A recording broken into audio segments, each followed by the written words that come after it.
the value of beauty and inspiration is very much underrated, no question. But I'm not trying to be anyone's savior. That is not I'm just trying to think about the future and not be sad. For me, it's simply this is something that is important to get done, and we should just keep doing it or die trying. And I don't need a source of strength. So quitting is not even like... It's not in my nature. And I don't care about optimism or pessimism.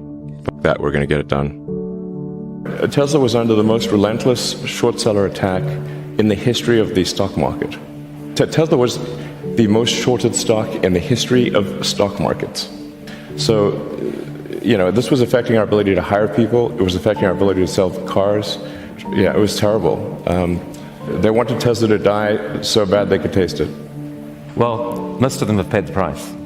Yes. Where are they now?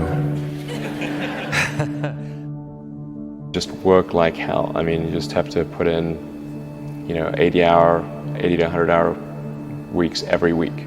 All those things improve the odds of success. So when people tell me well, what can you do to encourage entrepreneurs to start companies? I'm like, if you need encouragement, don't start a company. We basically messed up almost every aspect of the Model 3 production line, from cells to packs to motors, body line, the paint shop, final assembly, everything. Everything was messed up. I lived in the Fremont and Nevada factories for 3 years, fixing that production line, running around like a maniac through every part of that factory, living with the team. Yeah. I slept on the floor so that the team who was going through a hard time could see me on the floor. That they knew that I was not in some ivory tower. Whatever pain they experienced, I had it more. I mean, there wasn't any other way to make it work. There were 3 years of hell. 2017, 18, and 19 were 3 years, the longest period of excruciating pain in my life. There wasn't any other way, and we barely made it, and we were on the ragged edge of bankruptcy the entire time. Do you feel that this challenge of figuring out the new way of manufacturing, you actually have an edge now, that it's different, that you've figured out how to do this? At this point, I think I know more about manufacturing than anyone currently alive on Earth. Yeah. I can tell you how every damn part in that car is made. But I'm not afraid of dying. I think it will come as a relief. So, although you may not be able to see the vision of SpaceX come true in your life.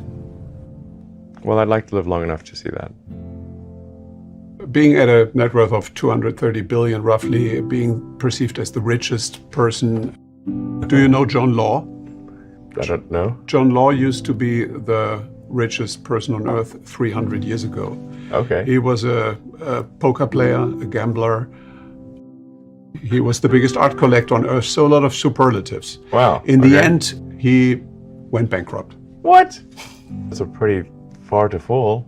Did you ever thought about that option, that something could go wrong and that you could one day lose everything? I mean, there's been many times where I expected to lose everything. Not, I mean, who starts a car company and a rocket company expecting them to succeed? Certainly not me. I thought they both had less than a 10% chance of success. If I go bankrupt, fine, whatever. I don't care.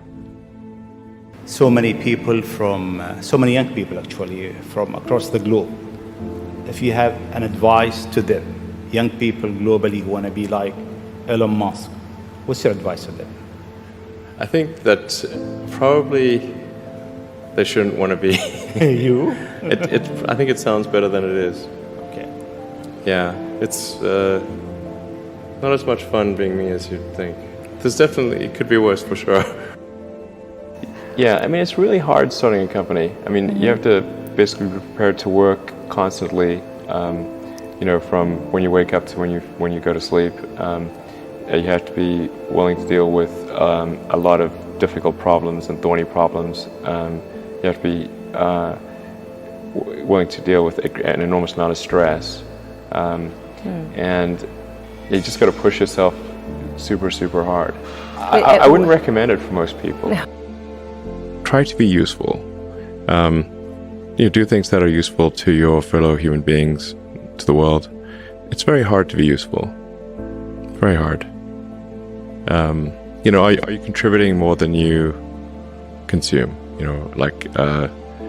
Try to have a positive net contribution to society. I think that's the thing to aim for.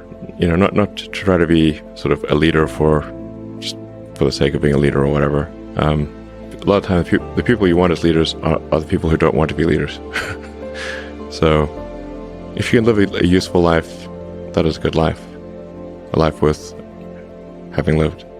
I would encourage people to use the mental tools of physics and apply them broadly in life.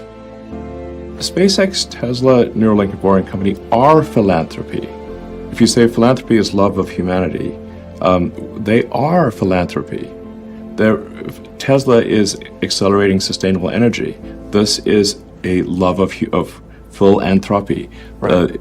SpaceX is trying to ensure the long-term survival of humanity as multiple species. Man's search for meaning. Isn't the whole thing a search for meaning? Yeah, what's the meaning of life and all, But just generally, like I said, I would encourage people to read broadly in many different subject areas and then try to find something where there's an overlap of your talents and what you're interested in. So people may be good at something, or they may have skill at a particular thing, but they don't like doing it. Mm-hmm. So you want to try to find a thing where that's a good combination of the things that you're inherently good at, but you also like doing. When you had that third failure in a row, did you think, I need to pack this in? Never. Why not? I don't ever give up. I mean, I'd have to be dead or completely incapacitated. Essentially, like the longer you do anything, the more mistakes that you will make cumulatively, which if you sum up those mistakes will sound like I'm the worst predictor ever. But for example, for Tesla vehicle growth, I said I think we'll do 50%, and we've done 80%. Yes. But they don't mention that one. I'm not sure what my exact track record is on predictions. They're more optimistic than pessimistic, but they're not all optimistic. Some of them are exceeded, probably more are later, but they do come true. It's very rare that they do not come true. I mean, I don't aim to disrupt for the sake of disrupting, It's more like there's thinking about what set of actions are most likely to lead to a better future. And so, in order for, one of the things, obviously, in order for humanity to have a compelling future for civilization is that we must have a clear path to a sustainable energy future. That's one of the things that I think everyone would agree with. I'm not someone who would tend to sort of demonize oil and gas, to be clear. This is necessary right now, or civilization could not function.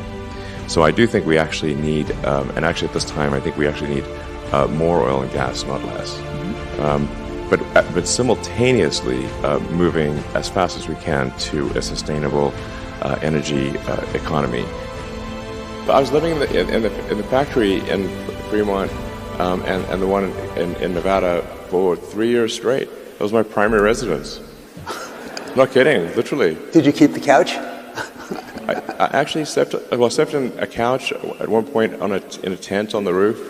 And then, but for a while there, I was just sleeping under my desk, which is out in the open in the factory, and for an important reason. And it was damn uncomfortable sleeping on that floor. And always, when I woke up, I'd smell like metal dust. Yeah, but actually, I stopped using the couch because there's a little conference room and a couch there. I stopped using the couch, and I just slept on the floor under my desk, so during shift change, the entire team could see me. And this is important because, the team,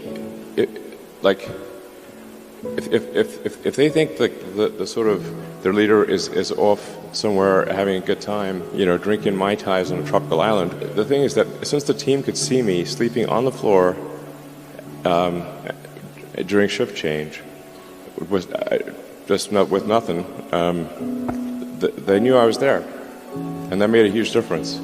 And then they gave it their all. What kind of characteristics does an entrepreneur need or have to be someone like you? Well, I think certainly you need to be very driven and have a high pain threshold. Elon, you are reported by Forbes and everyone else as now, the world's richest person. That's not a sovereign. I think it's fair to say that if somebody is like the king or de facto king of a country, they're wealthier than I am. So, but it's just harder to measure. But what people do, so $300 billion, I mean, your net worth on any given day is rising or falling by several $1 billion. How insane, it's is bonkers, that? Yeah. I mean, how do you handle that psychologically? There aren't many people in the world who have to even think about that. I actually don't think about that too much, but the thing that is actually more difficult, and that does make sleeping difficult, is that every good hour or even minute of thinking about Tesla and SpaceX has such a big effect on the company that I really try to work as much as possible, to the edge of sanity, basically, because Tesla's getting to the point where probably will get to the point later this year where every high quality minute of thinking is $1 million to impact on Tesla. One of the biggest mistakes people generally make, and I'm guilty of it too, is wishful thinking. You want something to be true even if it isn't true. And so you ignore the things that, you ignore the real truth because of what you want to be true. This is a very difficult trap to avoid. And like I said, it's certainly one that I find myself in having problems with. But if you just take that approach of you're always to some degree wrong and your goal is to be less wrong. So a challenge for entrepreneurs is to say, well, what's the difference between really believing in your ideals and sticking to them versus pursuing some unrealistic dream that doesn't actually have merit? And that is a really difficult thing to tell. Can you tell the difference between those two things? Right. So you need to be sort of very rigorous in your self-analysis. You guys are the magicians of the 21st century. Don't let anything hold you back. Imagination is the limit, and go out there and create some magic. What Elon has to say about how he takes risks. No, I literally just try to use a scientific method, frankly, and consider the what is the importance of the outcome, and what is one risking in order to achieve that outcome.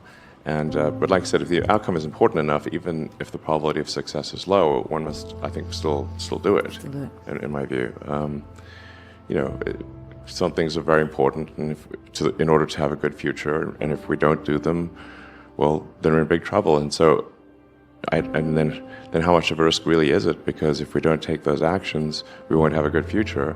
And I think the riskiest thing would be no action. Put a lot of stock and certainly have a lot of respect for someone who puts in an honest day's work to do useful things.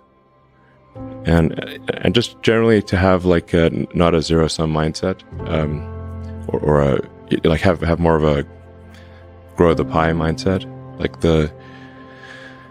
If you sort of say when we see people perhaps including some very smart people kind of taking an attitude of doing things that seem morally questionable, it's often because they have at a base sort of axiomatic level a zero-sum mindset.